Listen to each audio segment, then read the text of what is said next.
নির্ধারিত সময়ের মধ্যে ফুটবল ফেডারেশনকে জাতীয় স্টেডিয়াম বুঝিয়ে দিতে চায় এনএসসি। তবে সংস্কার কাজের সঙ্গে সংশ্লিষ্ট প্রকৌশলী জানিয়েছেন, হসপিটালিটি বক্সের কাজ শেষ করতে সপ্তাহ দুয়েক সময় লাগবে। সিঙ্গাপুর ম্যাচের আগে এএফসি প্রতিনিধিরা আরও একবার মাঠ পর্যবেক্ষণে আসবেন।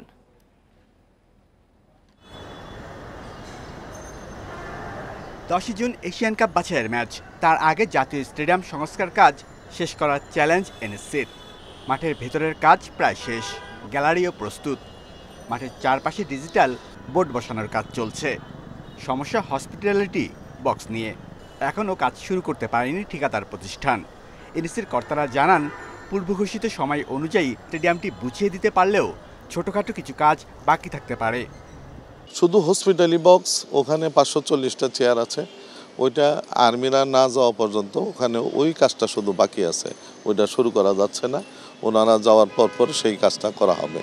নিয়ম অনুযায়ী ম্যাচের 1 মাস আগেই ভেন্যু নিশ্চিত করার কথা। 22 মে মাঠ পরিদর্শনে আসবে এএফসির প্রতিনিধি। বাফুফে কম্পিটিশন কমিটির পক্ষ থেকে জানানো হয়েছে, ড্রেসিং রুম, মাঠ, ফ্লাডলাইট, জায়ান্ট স্ক্রিন ও মিডিয়া বক্স প্রস্তুত।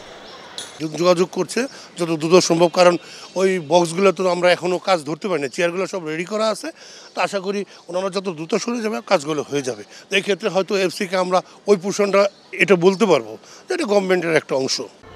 গ্যালারিতে 18,000-এর বেশি দর্শকের সাথে ফ্যান জোনে বসে খেলা দেখার ব্যবস্থা রাখার পরিকল্পনা বাফুফের। Shamim Ahmed, Independent News, Dhaka.